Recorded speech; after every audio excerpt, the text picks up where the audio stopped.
इसरो ने फिर गाड़े स्पेस में सफलता के झंडे।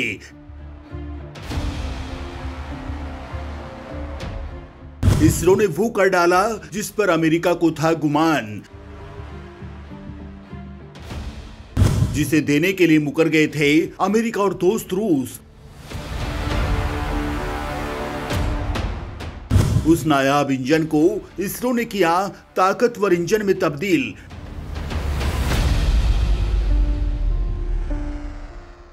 नई तकनीक से लैस इंजन को देखकर रो पड़ा नासा, नहीं हो रहा यकीन।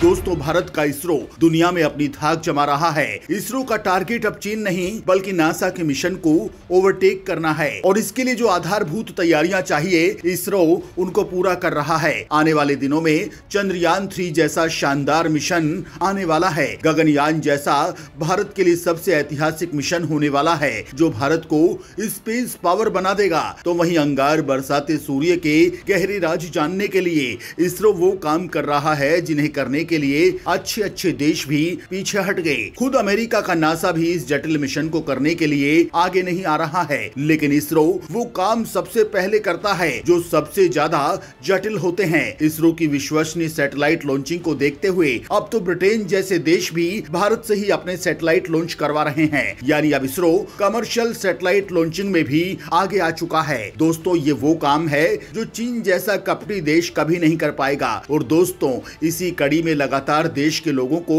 तोहफे देने वाले इसरो ने आज एक बार फिर से वो तोहफा दे दिया जिससे न केवल भारत अंतरिक्ष में सुपर पावर बन जाएगा बल्कि भारत ने ऐसा करके अमेरिका और साथ ही भारत के दोस्त रूस को भी चौंका दिया है और कम से कम अमेरिका के अभिमान को चकनाचूर कर दिया है। दोस्तों, इसरो ने आज जो काम किया है वो किसी बड़ी उपलब्धि से कम नहीं है, क्योंकि यही वो तकनीक है जिसके लिए अमेरिका ने भारत के इसरो को देने से मना कर दिया था और आज इसरो ने उससे भी ज्यादा ताकतवर रॉकेट इंजन तैयार कर लिया है। दोस्तों, वीडियो को पूरा जरूर देखिएगा ताकि आपको इसरो की काबिलियत समझ आ सके। इसरो ने एक बार फिर से नासा को चौंकाया।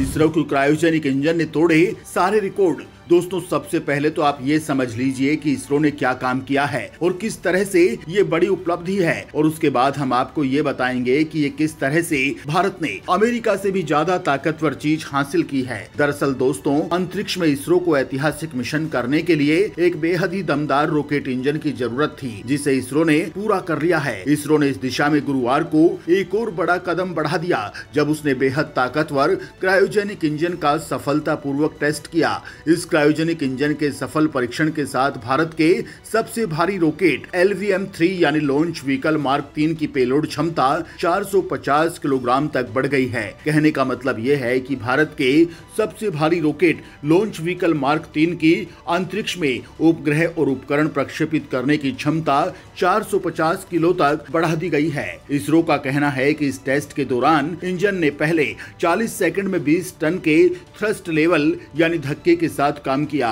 इसके बाद थ्रस्ट कंट्रोल वाल्व को मूव करके थ्रस्ट लेवल को 21.8 टन तक बढ़ाया गया। सभी मामलों में इंजन कामयाब रहा। 21.8 टन थ्रस्ट का मतलब है कि ये इंजन रॉकेट की वजन समेत 21.8 टन यानी करीब 22,000 किलो वजन को लिफ्ट कर सकता है। दरअसल दोस्तों, क्रायोजेनिक इंजन क्या होता है ये समझिए। आमतौर पर सैटेलाइट लॉन्च करने तक रॉकेट इंजन 3 प्रमुख स्टेज से गुजरते हैं। पहले स्टेज में इंजन में सॉलिड रॉकेट बूस्टर्स का इस्तेमाल होता है। इसमें इंजन में सॉलिड फ्यूल होता है। इस स्टेज के बाद जब सॉलिड फ्यूल जलकर रॉकेट को आगे बढ़ाता है तो ये हिस्सा रॉकेट से अलग होकर गिर जाता है। दूसरे स्टेज में लिक्विड फ्यूल इंजन का इस्तेमाल होता है। लिक्विड फ्यूल के जलने यानी दूसरी स्टेज पूरी होते ही ये हिस्सा भी रॉकेट से अलग हो जाता है। और तीसरे और आखिरी स्टेज में क्रायोजेनिक इंजन का इस्तेमाल होता है जो स्पेस में काम करता है। इसे क्रायोजेनिक स्टेज भी कहते हैं। क्रायो शब्द का मतलब होता है बेहद कम तापमान, यानी ऐसा इंजन जो कि बेहद कम तापमान पर काम करे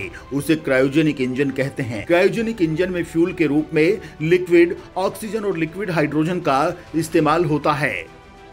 इसरो ने खुद ही हासिल की वो शानदार तकनीक जिसे इसरो को देने के लिए मुकर गया था रूस। अमेरिका की धमकी के बाद मुकरा था रूस। दोस्तों, शुरू में क्रायोजेनिक इंजन की टेक्निक अमेरिका, रूस, जापान जैसे कुछ चुनिंदा देशों के पास ही थी। भारत ने क्रायोजेनिक इंजन बनाने की कोशिश 1980 के दशक में शुरू की थी। इसके लिए भारत ने रूस के साथ समझौता किया था। 1991 में सोवियत संघ का विघटन हो गया था। अब अमेरिका ने उसी दौरान रूस को धमकी दी कि यदि उसने भारत को क्रायोजेनिक इंजन या फिर उसकी तकनीक दी तो वो उस पर प्रतिबंध लगा देगा। इससे रूस भी डर गया और रूस ने अमेरिका की धमकी के चलते 1993 में भारत को क्रायोजेनिक इंजन की टेक्निक देने से इनकार कर दिया। इसके पीछे अमेरिका ने तर्क ये दिया कि भारत क्रायोजेनिक इंजन का इस्तेमाल मिसाइल बनाने में करेगा। दोस्तों, दरअसल अमेरिका समेत कुछ ताकतवर देश नहीं चाहते थे कि भारत क्रायोजेनिक इंजन की टेक्निक हासिल करके अरबों डॉलर के स्पेस साइंस फील्ड में कदम रख पाए। क्रायोजेनिक इंजन से ज्यादा वजनी सैटेलाइट की लॉन्चिंग आसान हो जाती है। लेकिन दोस्तों, उसके बाद असली खेल शुरू हुआ। ये बात इसरो के वैज्ञानिकों के दिल पर लगी और ठीक एक साल बाद ही 1994 में इसरो ने खुद ही क्रायोजेनिक इंजन बनाना शुरू कर दिया और उसके करीब 20 साल बाद 2014 में क्रायोजेनिक इंजन लगे रॉकेट की पहली सफल उड़ान के साथ ही भारत ये टेक्निक हासिल करने वाले दुनिया के टॉप 6 देशों में शामिल हो गया। और 2014 में ही वो साल था जब अमेरिका का गुरूर इसरो के आगे चकनाचूर हो गया। इसरो ने वो काम कर दिखाया था जिसकी वजह से वो खुद को स्पेस का सुपर पावर समझ रहा था। दोस्तों, भारत हमेशा से कहता रहा है कि वो क्रायोजेनिक टेक्निक का इस्तेमाल सैन्य क्षेत्र में नहीं करेगा। उसने इस बात को निभाते हुए अब तक इसका इस्तेमाल केवल स्पेस तक ही सीमित रखा है। लेकिन अमेरिका दरअसल ये चाहता था कि इसरो स्पेस क्षेत्र में आगे ही ना बढ़े। लेकिन ऐसा कैसे हो सकता था? हालांकि दोस्तों, सिर्फ क्रायोजेनिक इंजन ही नहीं, इसरो ने नासा को कई बार पीछे छोड़ा। मंगलयान देख लीजिए, जिसमें नासा 9-10 बार फेल हुआ और इसरो ने पहले ही प्रयास में इसे मंगल तक पहुंचा दिया। यानी इसरो ही वो स्पेस एजेंसी है जो आने वाले कुछ ही सालों में नासा को भी पीछे छोड़ देगी। खैर दोस्तों, इस बारे में आपका क्या कहना है? कमेंट में लिखकर जरूर बताएं।